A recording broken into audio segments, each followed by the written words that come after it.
کچھ کہا گیا ہے اور میں نے مختصراً معنویت کے چند پہلو اجاگر کرنے کی کوشش کی ہے کیونکہ وقت کی تنگی ہے، جس کو بعض اصحاب سیاسی تجزیہ کہہ سکتے ہیں، لیکن یہ ایسی حقیقتیں ہیں جن سے آنکھ چرانا بڑے نقصان کا باعث ہو سکتا ہے۔ عجب نہیں کہ پریشان ہے گفتگو میری، فروغ صبح پریشان نہیں تو کچھ بھی نہیں۔ واہ دعویٰ نہیں۔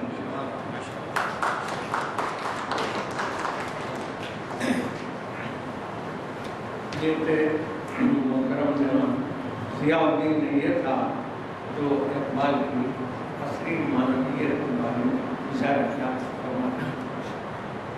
ویسے اقبال نے رام چندر کی گرو نانک جی پر اور مختلف تاریخی شخصیتوں پر نظریں سنی ہیں اور بڑے کھلے ذہن کے ساتھ انہوں نے کلام دیکھے ہیں۔ اب میں ڈاکٹر عقیل ہاشمی صاحب شعبہ عثمانیہ یونیورسٹی سے تعریف کروں گا۔ ڈاکٹر عقیل ہاشمی کے عرصہ دراز سے اقبال سینا کو اور اقبال اکیڈمی کے درسوں کو مخاطب کرتے رہے۔ آپ کم و بیش 30 کتابوں کے مصنف ہیں جن میں متاع اقبال بالخصوص اقبال کے کلام پر آپ کے مضامین کا مجموعہ ہے جس میں 15 مضامین ہیں۔ اسی طرح منہاج تصوف میں بھی آپ کی 2-4 مضامین ہیں جو خاص اقبال سے آپ نے انتخاب کیا ہے، اور اس کے علاوہ آپ کے 4 شعری مجموعے نکل چکے ہیں جن میں سے 3 نعتیہ ہیں۔ آج کی آپ کی تقریر کا عنوان ہے اقبال کے فلسفہ خودی کا محور۔ میں ڈاکٹر عقیل ہاشمی صاحب سے درخواست کرتا ہوں کہ وہ تشریف لائیں۔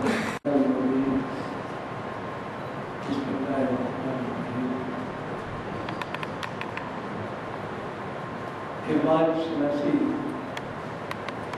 اس موسمی نشست ہے۔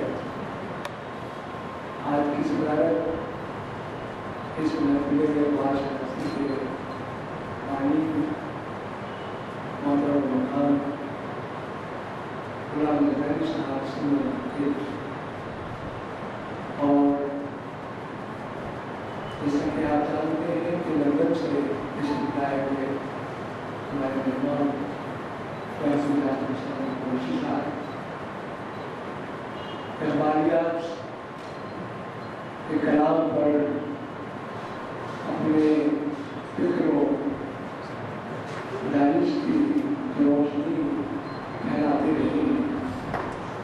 ترجمے کی صورت سے اس کے مترجم قابل احترام محترم مستر بجاج صاحب،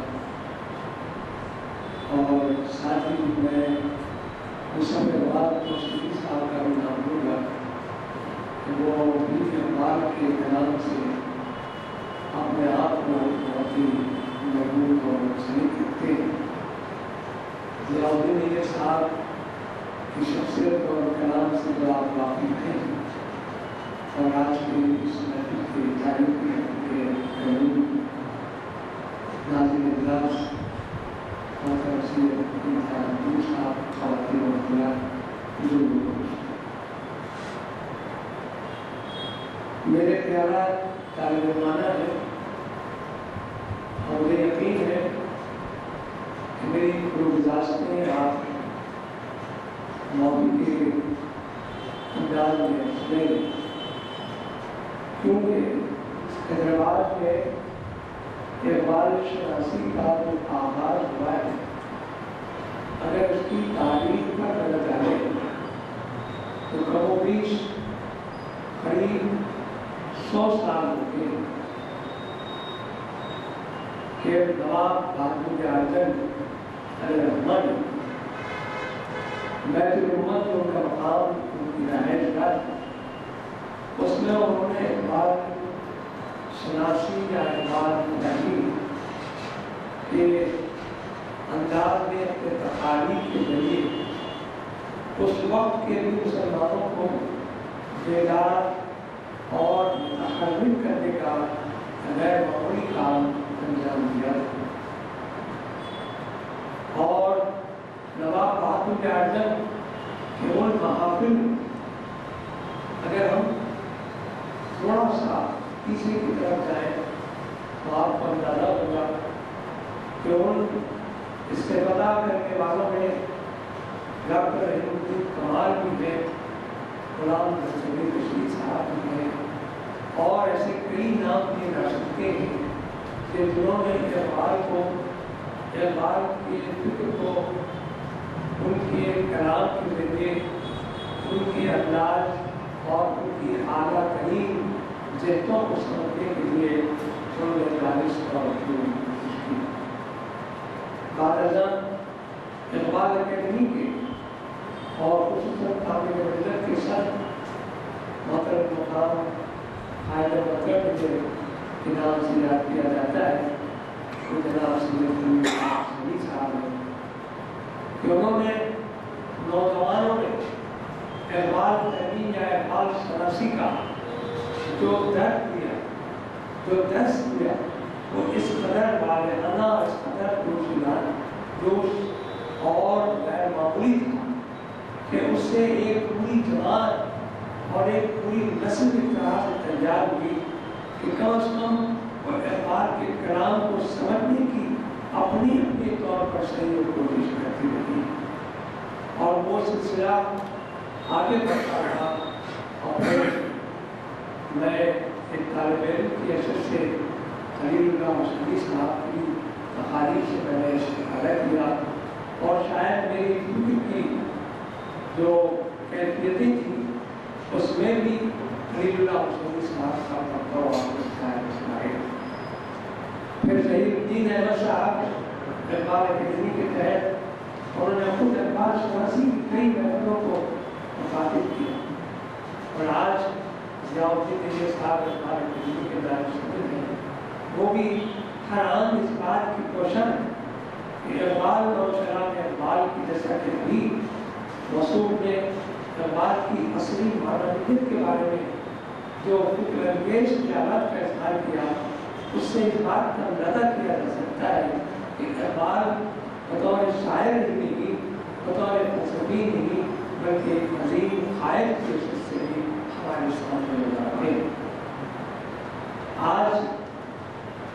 آج کی اس نشست کے لیے ایک طالب علمانہ انداز سے میں نے فکر کیا کہ اقبال کے کلام میں جو ایک خاص لفظ کا استعمال کیا جاتا ہے یا فکر کا استعمال کیا جاتا ہے یا فلسفے کا نام دیا جا سکتا ہے تو وہ ہے فلسفہ وصولی۔ اقبال کے نام کے ساتھ ہی بیش ہر طالب علم کے ذہن میں یہ بات جانبوزی ہو جاتی ہے کہ اقبال فلسفی ہوتے ہوئے انہوں نے خودی کا جو کانسیپٹ یا خودی کا جو نظریہ پیش کیا آخر وہ کیا ہے۔ اقبال نے اپنے کلام کے ذریعے خواہ وہ فارسی کا کلام ہو یا پھر اردو کے مجموعہ ہے کلام ہو، آپ کو معلوم ہے کہ فارسی میں انہوں نے اسرار خودی اور پھر رموز خودی اور پھر اس کے ساتھ جب انہوں نے اردو میں اپنے کلام کی طرف توجہ کی تو آپ نے دیکھا ہوگا، آپ نے پڑھا ہوگا اور آپ کو تعلیم میں رہا ہے کہ باقی برا ہو، ضرب کریم ہو، باقی جبریل ہو یا ہمارے اعجاز ہو، ان سب میں ایک بات قدر مشترک یہ نظر آتی ہے کہ اقبال نے ایک فلسفہ پیش کیا اور وہ فلسفہ کچھ اور نہیں خودی کا فلسفہ ہے اور خودی کے معنی عام طور پر یہ لیے جاتے ہیں انانیت یا عام زبان میں پن، لیکن یہ جو کانشسنس ہے، جو ضمیر کی آواز ہے، یہ جو خودی کا لفظ ہے، یہ فلسفہ میں اکثر آپ کی خدمت میں یہ عرض کرتا رہا ہوں، فلسفہ کوئی اور چیز نہیں ہوتی۔ فلسفہ دو چیزوں سے شروع ہوتا ہے۔ فلسفہ بنیادی طور پر دو باتوں سے اس کا آغاز ہوتا ہے یا اس کی شروعات ہوتی ہے۔ ایک کیا फिर क्यों। ये दो लफ्ज ऐसे हैं जो फलसफे ही नहीं बल्कि जिंदगी के तबोतों में आने वाली हर शय, हर हरकत को इससे आप मजबूत कर सकते हैं। क्यों और फिर से कहते हैं क्या। मिसाल के तौर पर अगर मैं आपके सामने एक बात पेश करूं कि ये क्या है, तो आपके जहनों में, आपके नजर में ये आएगा कि ये कागज है। लेकिन सवाल सिर्फ कागज की हद तक महसूस नहीं रहता, बल्कि इसके साथ ही ये सवाल होता है कि आखिर ये क्यों है, इसका इस्तेमाल क्या है, इसकी अहमियत क्या है। ये तो पता लगा कि ये कागज है, लेकिन इसका इस्तेमाल क्या है और इससे क्या किन चीज़ों को मजबूत और मकसूद और मजबूत किया जा सकता है। यही बात आपके फिक्र में मैं डालने की कोशिश करता हूँ कि आज इकबाल की शायरी का अगर महबा कहीं नजर आता है तो वो है खुदी का फलसफा। और खुदी का फलसफा कुछ और नहीं है, ये हमारे बुजुर्गों ने इसकी तरफ इशारा करते हुए कहा कि ये अपने आप की पहचान है, या अपने आप की शनाख्त है, या अपने आप की शनासाई है। बाज़ दीगर हम ये कह सकते हैं कि खुदी कुछ और नहीं है, खुद शनासी का दूसरा नाम खुदी। और खुदी खुद शनासी से चलते हुए, आगे बढ़ते हुए जब खुदा शनासी तक पहुंचती है तो फिर बात हमारे समझ में आती है कि इकबाल ने खुदी का फलसफा जो पेश किया वो कुछ और नहीं है, बल्कि जैसे कि हज़रत अली ने फरमाया था कि मन आरफ़ नफ़्सहु फ़क़द आरफ़ रब्बहु, जिसने अपने नफ्स को पहचाना उसने गोया खुदा की मारिफत हासिल की। लेकिन नफ्स को पहचानना, ये नफ्स इंसानी का मामला ही कुछ और है। नफ्स के बारे में तो अगर कुरान का आप मुताले में आपका कुरान होता है, आप बहुत महसूस करेंगे कि परवरदिगार आलम ने भी नफ्स की किस्में बता दी कि इंसान सबसे शरीर नफ्स बताया गया कि नफ्स अम्मारा कहा गया, शरीर नफ्स, फिर नफ्स लवामा भी कहा गया, नफ्स मुतमइन्ना भी कहा गया, और दरमियान में एक और नफ्स आया जिसको सूफिया की ज़बान में कहा जाता है नफ्स ईमान। कुरान में अल्लाह ताला ने कहा कि इल्हाम दिया गया जिसको हुजूर से और तक़वे की तरफ भी, लेकिन इसको नफ्स में सूफिया किराम ने इन नुकूस की तरफ इशारा किया। लेकिन कुरान में अम्मारा है, मुतमइन्ना है और मुतमइन। मैं आपकी खिदमत में यह अर्ज़ करूँगा कि इकबाल ने नफ्स इंसानी को खुदी से मजबूत करने के लिए जो अंदाज अख्तियार किया वो आम फहम होते हुए भी इस कदर गहराई के साथ आपको तवज्जो करता है कि आप के अशार में उन तमाम कैफियत को ढूंढने, तलाश करने में अपनी फिक्र की जुलानियों को इस्तेमाल कर सकें। मैं ज़रूर इकबाल ने खुदी के फलसफे के बारे में साफ लफ्ज़ों में कह दिया कि ये जैसा कि मन आरफ़ नफ़्सहु फ़क़द आरफ़ रब्बहु कहा गया, तो फिर इकबाल ने इसमें क्या कहा? तो फिर उन्होंने बताया कि ये दरअसल कुरान और सुन्नत की पैरवी का नतीजा है कि इंसान अपनी साइंस पर गौर करता है, अपनी फितरत पर गौर करता है, अपने आप पर गौर करता है। अब ये गौर और फिक्र की दावत खुद कुरान देता है और रसूल सल्लल्लाहु अलैहि वसल्लम की हयात अकबर, हयात मुबारक भी इसकी तरफ इशारा करती है। इकबाल ने एक मकाम पर कहा कि मशरिक हो या मगरिब, हर जगह इंसानी फिक्र में खुदी का जज्बा मौजूद है। लेकिन इकबाल का कमाल और इकबाल की फिक्र का एजाज और इकबाल के कमाल की रहमत देखिए कि इकबाल ने मशरिक में अगर मौलाना रूम से उन्होंने इस्तेफादा किया तो अत्तार और उर्फी से भी उन्होंने इस्तेफादा किया, अमीर खुसरो और किसी गालिब को भी उन्होंने अपने फिक्र के जलानियों में शामिल कर दिया। लेकिन जब मगरिब की तरफ उन्होंने रुख किया तो वहाँ बरगशा भी नजर आए, दीगर भी नजर आए, कोयटे भी नजर आए और ऐसे कई फलसफे नजर आए। उनके पास उनकी फिक्र का जो अंदाज है انہوں نے محسوس کیا کہ مشرق کے مغرب انسان خودی کا مارا ہوا ہے، اور یہ خودی کچھ اور نہیں ہے، خود شناسی ہے، اور خود شناسی کا مرحلہ اتنا آسان نہیں ہے، اور یہ مرحلہ اس وقت مکمل ہوتا نظر آتا ہے کہ جب ہم خصوصاً مسلمان، کیونکہ قرآن مسلمانوں سے نہیں بلکہ انسان سے مخاطب، قرآن انسان سے مخاطب ہے، اقبال نے بھی انسان کو اپنے زاویہ فکر کا مرکز اور محور قرار دیا، ساتھ ہی انہوں نے مسلمانوں کو اس تعریف توجہ دلائی کہ دیکھو اگر تم کو اپنی زندگی صحیح انداز میں گزارنا ہو اور پروردگار کے معبود حقیق کو مانتے ہوئے ابدیت کی منزل میں آنا چاہتے ہو تو پھر اس بات کی کوشش کرو کہ اپنے آپ کو پہچانو، اپنی سائنس کو پہچانو، اپنی فطرت کو پہچانو، اور اس کے لیے ایک رول ماڈل دیا گیا۔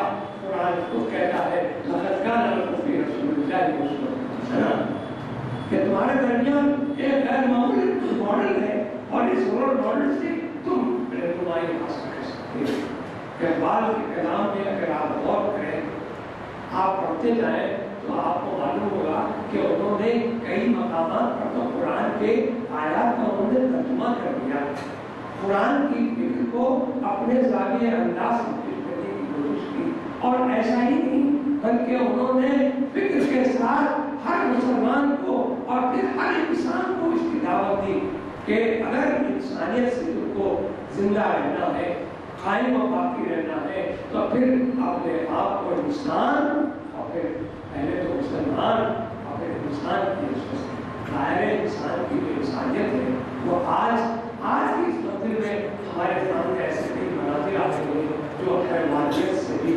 بہیمیت کا ذکر کر رہی ہے۔ تو آپ میں اقبال کے دو چار شعر ایسے پیش کروں گا خدمت میں کہ جس میں اقبال نے مشرق اور مغرب دونوں کی طرف اشارہ کرتے ہوئے کہا کہ مشرق کا جو اصل ہے مغرب پر بھی اسلامی فکر کے ساتھ آیا۔ آج ہم دیکھتے ہیں کہ مغربی ممالک میں اسلام کا بڑا زور و شور ہے، لوگ اسلام کی سمجھے کہ حقانیت کی طرف مائل ہو رہے ہیں، حقانیت کو مانتے ہیں، لیکن پس و پیش کے ساتھ ان کے دل میں کشمکش ہے کہ یہ حقیقت ہے یا ایک فسانہ ہے۔ لیکن اقبال کے کلام کا مطالعہ ان کو بھی اس طرح راغب کرتا ہے کہ اگر غور و فکر کے ساتھ دیکھیں تو آپ کو اندازہ ہوگا کہ اقبال نے ایمانیات اور اسلام کے ساتھ، جیسا کہ اسلام کے معنی ہی سلامتی کے ہیں، انہوں نے اس کا درس دیا اور یہ پیغام دیا۔ اقبال نے ایک مقام میں کہا سبق پھر پڑھ صداقت کا، عدالت کا، شجاعت کا، اور لیا جائے گا اس سے کام دنیا کی امامت۔ یہ دنیا کی امامت کا معاملہ کیا ہے؟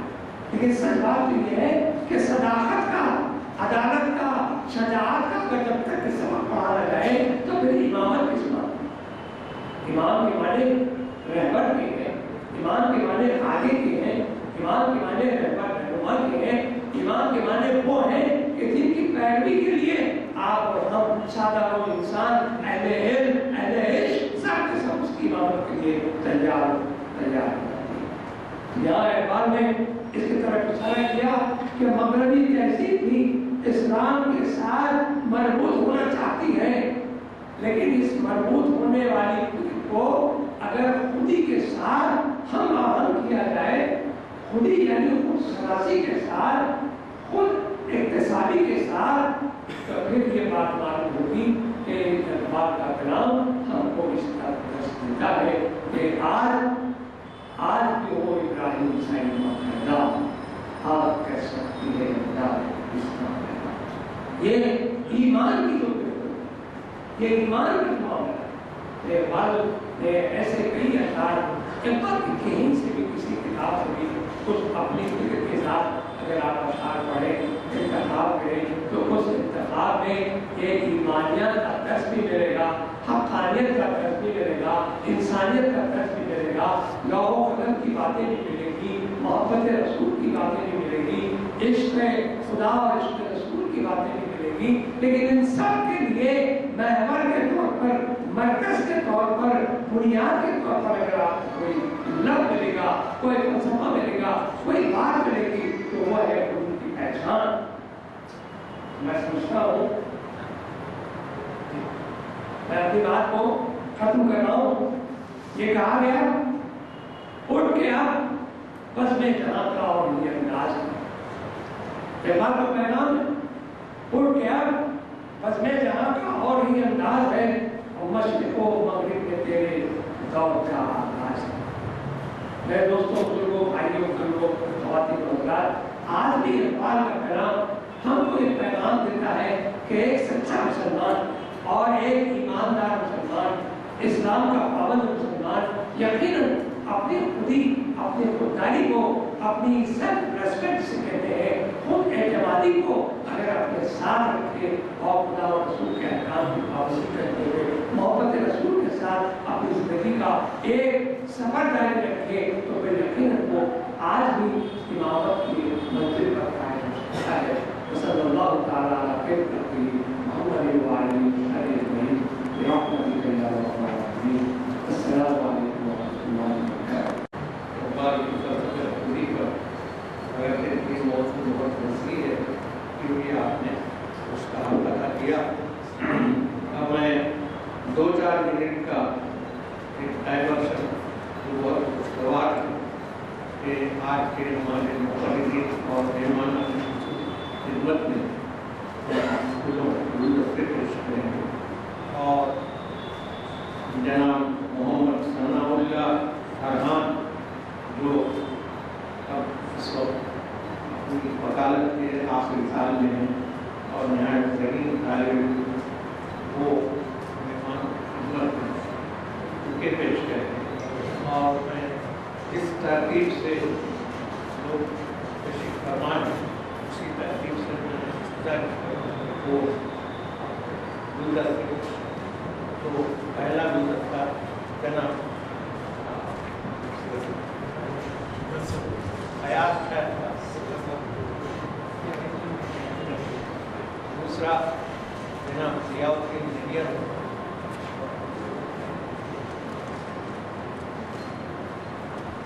जनाब मुस्तफ़ा मजाद, और इस जलसे के सदर जो इत्तेफाक से गुलदस्ता पेश करने वाले के नाना भी हैं, जनाब मुसाफिर इस्लामी साहब, जनाब मुस्तक़बाल तौसीफ साहब, डॉक्टर अकील हाशमी साहब, डॉक्टर जाफर हुसैन कुरैशी साहब, बहुत बहुत शुक्रिया।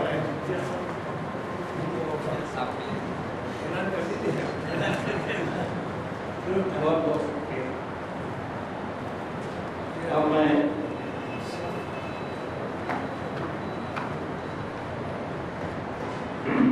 मुमताज़ शायर और माहिर इक़बालियात मुसफ़ इक़बाल तौसीफ़ी का करूँगा कि वो मुखातिब फरमाएँ। जनाब मुसफ़ इक़बाल तौसीफ़ी महज़ शायर हिंदू पाकिस्तान में और बल्कि जहाँ जहाँ उर्दू बोली जाती है वहाँ बहुत मशहूर हैं। आपकी शायरी के 4 मजमूए फ़ायदा, गुमान का सहरा, दूध गनारा, सितारा या आसमान शायर होकर जो बहुत ज़्यादा तौसीफ़ आपकी हो चुकी है और तमाम बड़े बड़े नाक़िदों ने आपके कलाम को सराहा है। और इसके अलावा आप नस्र भी बहुत उम्दा लिखते हैं, तो चुनांचे आपकी किताब कुछ नस्र में भी अभी हाल में शायद हुई है, इसमें बड़े उम्दा मज़ामीन और खाके शामिल हैं। मुसफ़ इक़बाल तौसीफ़ी का और आपके बाद मुस्तफ़ा मजाद का जो इस तरह के मेहमान ख़ुसूसी भी हैं, आप दोनों को ये एजाज़ हासिल है कि गालिब इंस्टीट्यूट की जानिब से हिंदुस्तान का बहुत ही प्रेस्टीजियस अवार्ड है, गालिब अवार्ड आप दोनों को मिल चुका है। ये हम हैदराबाद को बहुत मुसफ़ इक़बाल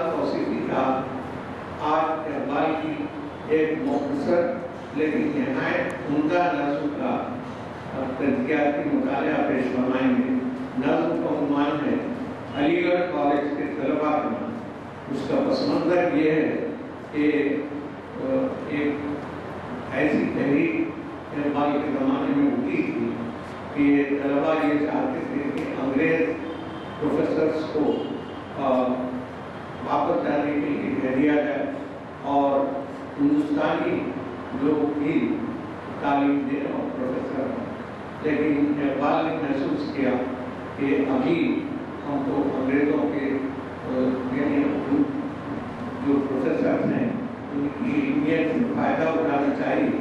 तो उन्होंने एक नज़्म कही अलीगढ़ कॉलेज के तलबा के नाम, औरों का है क़याम और मेरा क़याम। और मैं मुसर्रफ इकबाल तौसीफ़ी साहब से गुजारिश करूँगा कि वो उस नज़्म के बारे में अपना मज़मून पढ़ें और इसमें भी गोया इकबाल के कलाम की असली मानवीयत हमको महसूस होती है कि हम हर एक से फ़ायदा उठाना चाहिए और तंग नज़री से काम नहीं है। जनाब मुसर्रफ इकबाल तौसीफ़ी।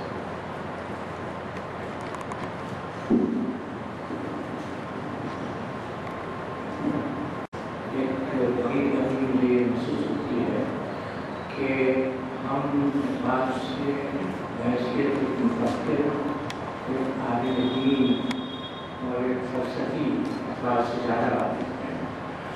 लेकिन बात बुनियादी तौर पर शायर है और ये सारा फ़लसफ़ा और उनकी फ़िक्र और उनका इल्म इसलिए हम उससे वाक़िफ़ हैं और हमें अज़ीज़ है कि उनकी शायरी का जुज़ बन सका है। वरना बहुत से आलिम दीन होंगे और फ़लसफ़ी होंगे, हम उनसे इस तरह इतनी मोहब्बत या इस तरह उनकी बात को इतनी बात से नहीं सुनते। तो इकबाल को जो हम अपने दिल के करीब महसूस करते हैं, उसका असल सबब इकबाल की शायरी है। और इसी पहलू की तरफ जो नाक़दीन इकबाल हैं, मेरे ख्याल में उन्होंने थोड़ा कम तवज्जो की है। तो मैंने इसीलिए इकबाल की नज़्म का तज़किया यहाँ पेश करने की कोशिश की है, ताकि इकबाल की जो शायराना फ़िक्र है और तर्ज़ एहसास है उसके हम उससे भी इंतज़ार कर सकते हैं। पहले मैं नज़्म आपके सामने पेश करता हूँ। तलबे अलीगढ़ कॉलेज के नाम, औरों का है क़याम और मेरा क़याम और है, इश्क़ के दर्दमंद का तर्ज़ कलाम और है। ताहिर ज़ेरे दाम के नारे तो सुन चुके हो तुम, ये भी सुनो के नारे ताहिर दाम और है। आती थी कोर से सदा राज़े हयात है सुकून, आती थी कोर से सदा राज़े हयात है सुकून, राज़े हयात है सुकून, कहता था मोरे नातवा उसके कलाम और है। जब वे हम से है पढ़ो अंजुमन हिजाज़ का, उसका मकाम और है, उसका निज़ाम और है। मौत है ऐश जाविदा ज़ौक़ तलब अगर हो, गर्दिश आदमी है और गर्दिश जान और है। शुमे सर लेके गई सूरज ज़िंदगी का साथ, नम तले जन्म में शब्द कलाम और है। और आतिश से बादल नील बसती शौक़ में नारसा रहने रुकन की सब रिश्ते को से आई। मेरा जी मरहूम ने मेहता सिद्दीकी की एक नक्शा करते हुए लिखा है कि इस हकीकत पर अफसोस होता है कि लोग शायरी के मुकाबले में आसानियों की जोया करते हैं। वो नहीं चाहते कि शेर का गौर करके उससे लुत्फ़ उठा रखे। आज मेरे के ख्याल में जब तक किसी तकलीफ में खाली की कोशिश तफहीम के मुताबिक मुदाफ़िर न हो, वो तकलीफ में कशी कोई भी नज़र या नज़र को उससे लुत्फ़ उठाने के लिए हम उसे बहुत उठाया करके उसके साथ रहना पड़ता है। तो इसीलिए इस को पढ़ते हुए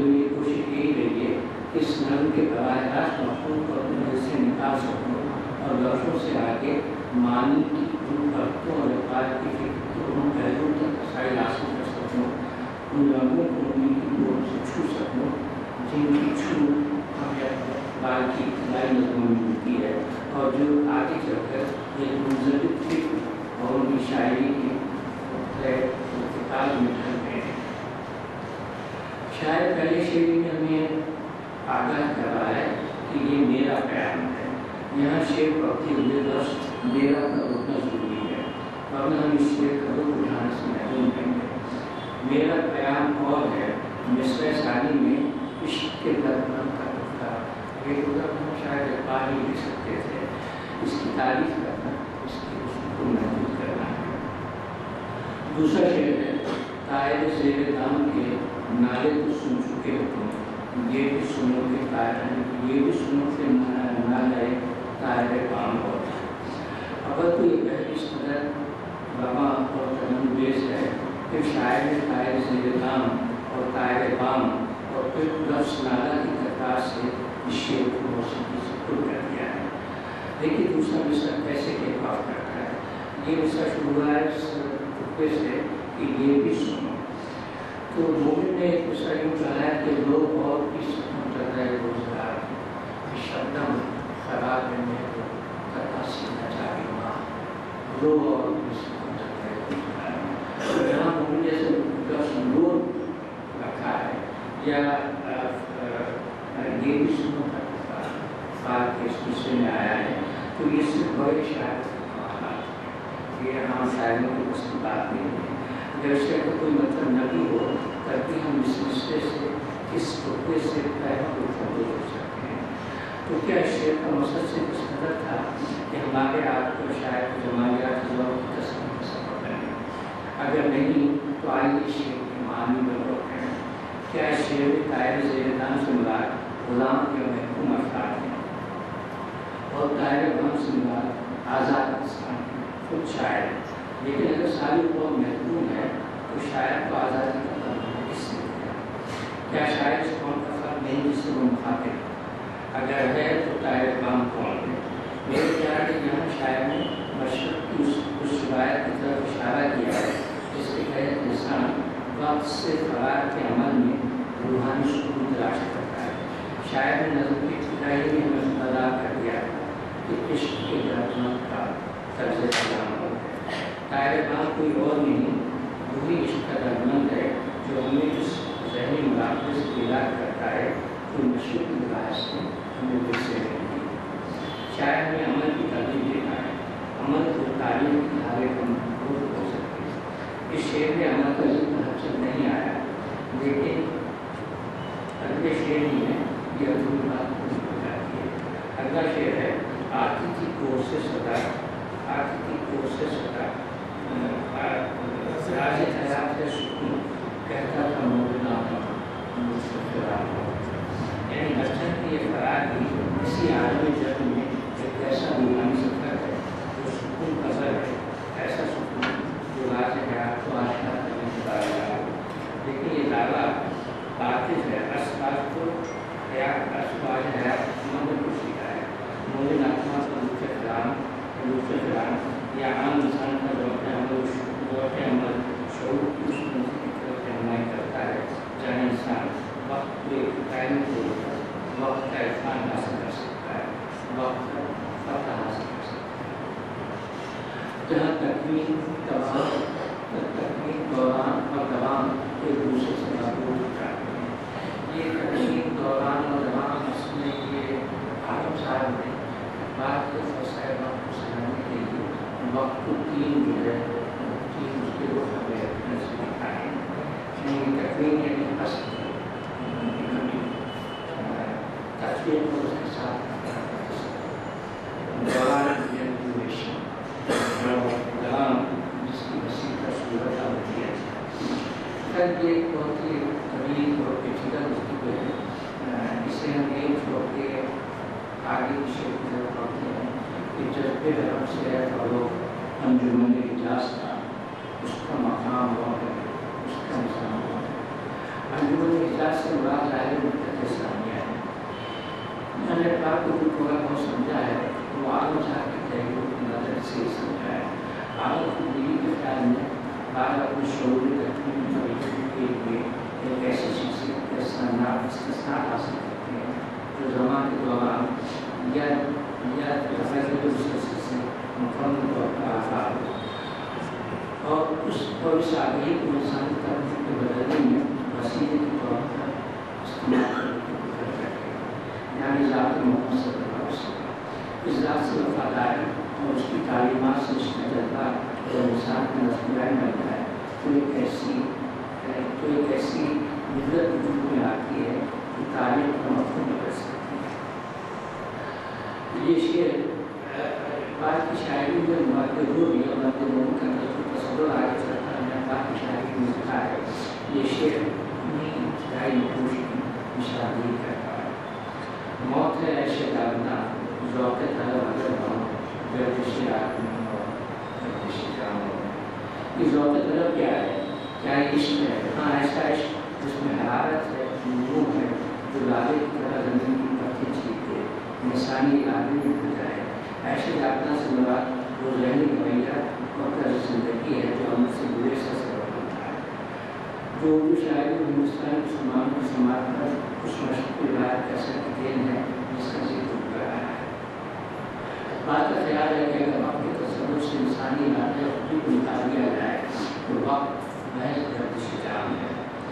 तग़य्युरात का एक सिलसिला बेनाम ये इंसानी इरादा या खुदी है जो इंसान को अमल को उकसाती है और वक्त को तालीम की धागे में तोड़कर वक्त की जुर्मानी गर्दिश को आवानी बना देती है। अगले ज़िंदगी इसी तरह की बोझ है। शम्य सना के कह गई सूरज ज़िंदगी का सांस मन करते नूर में चढ़ते रवाना।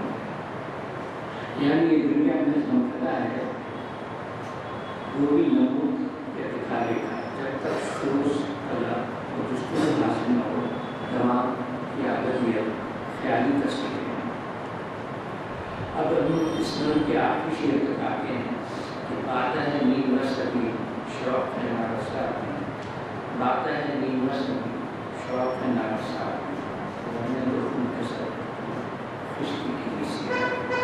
ये शेर बहुत खूबसूरत है। बाता को नींद कहना यानी ऐसी शराब जिसमें नशे की कैफियत कभी नींद का कभी फिर उसे शौक नारसा से जोड़ेंगे।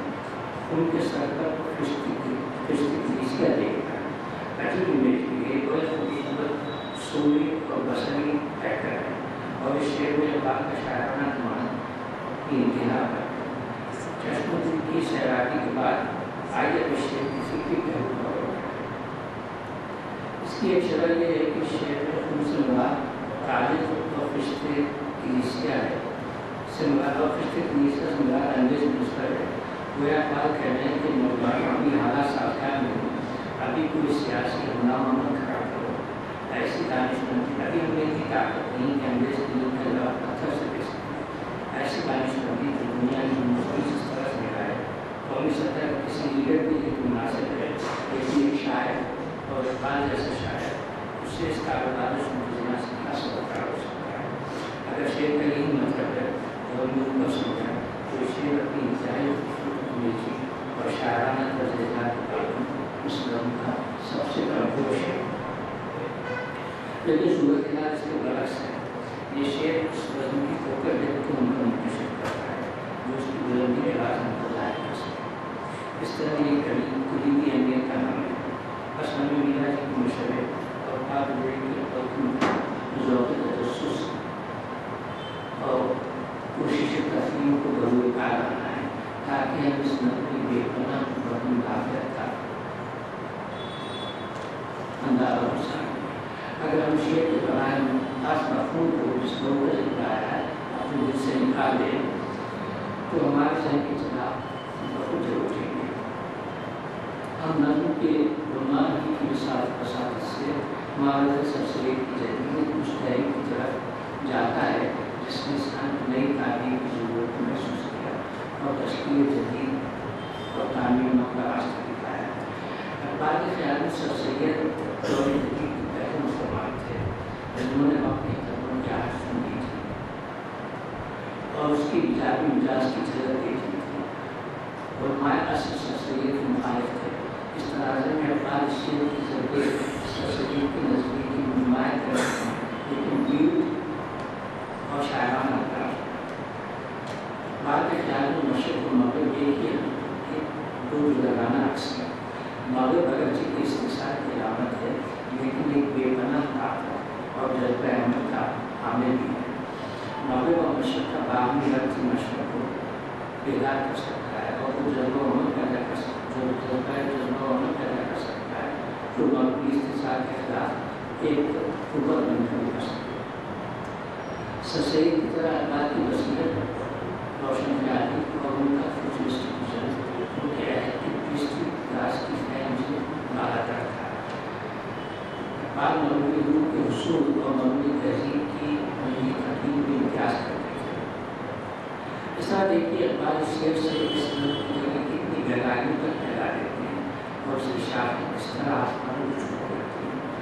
طلبہ علی اور طالب کو پیغام ہی دے دیا کہ ابھی ہمیں مغربی تعلیم کی ضرورت ہے. ابھی باطن ناقص ہے، شوق ناقصہ ہے. ہماری خلت ابھی اس منزل میں نہیں پہنچی کہ ہم درس ایمان سے بنیاد ہو سکتے. ان کے سر پر اپنی رشتے گریسیاں رہی ہیں. ابھی ہمیں مغرب سے بہت اقتصاد علم کرنا ہے. ابھی ہم علم دانش کی منزل میں نہیں پہنچے کہ قدیم روپ سے مان کر کے ان کا تاہیا عملہ ضروریات کا تلاش کر سکتے ہیں. اردو شاعری میں ناصر کا تصور ایک مردم آزاد نیری اسپورٹس شخصیت کی شکل میں ہوتا ہے جس سے عاشق ہے بات اور ترکاتا ہے. بات کا کمال یہ ہے کہ اس کی شاعری کو خود ناصر عاشق کا بھی بنا دیتا ہے. ذرا سوچیے، ناصر خود عاشق ہے اور کیسا عاشق، کیسا شاعر ملا رہا ہے. اسی لیے اقبال کو کوئی بات کہتے ہیں، درس دیتے ہیں تو اپنے شاعرانہ مقام سے اسے نہیں کرتے بلکہ اپنے تعلیم کے ذہن کو اس طرح ایجوکیٹ کرتے ہیں کہ اس کے کاروبار میں عجیب سی ورزش کرنا ہو سکتی ہے. وہ قدر اقبال کی سرکت زخم ڈال دیتا ہے اور اقبال ذرا سے چھپ کر اپنے تاریخی نمود تھام دیتے ہیں. اس میں جہانوں کی سرکار ہیں جنہیں ایک تحریر ریاضت اور سفر کے دوران تیار کیا.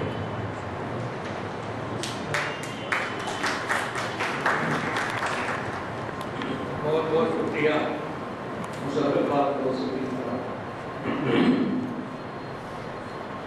اب میں دو چھوٹے اعلانات کروں گا. پہلے میں یہ جاننا چاہتا ہوں کہ صدیق حسین کا کیا سامعین میں تشریف رکھتے ہیں؟ نماز کے لیے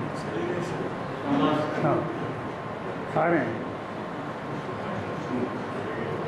میں یہ چاہتا تھا کہ نثر میں بہت کچھ ہو چکا ہے.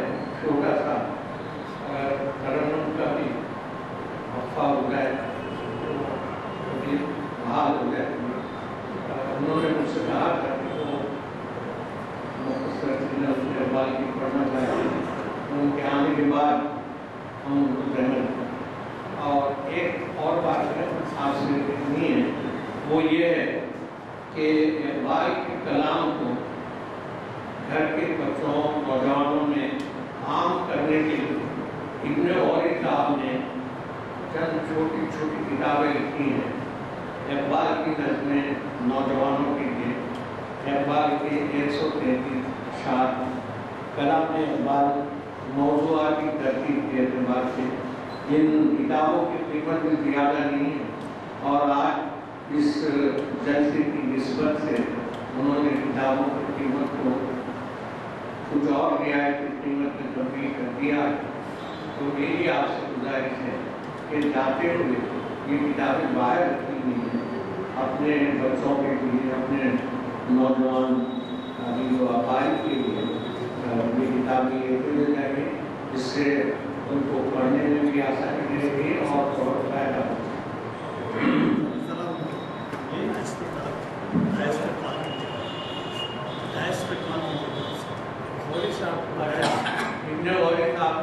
اگر اپنی تین کتابوں کے ساتھ اسٹیج پر آ جائیں تو ایک کتابوں پر دیدار بھی ہو جاتا ہے اور لوگوں میں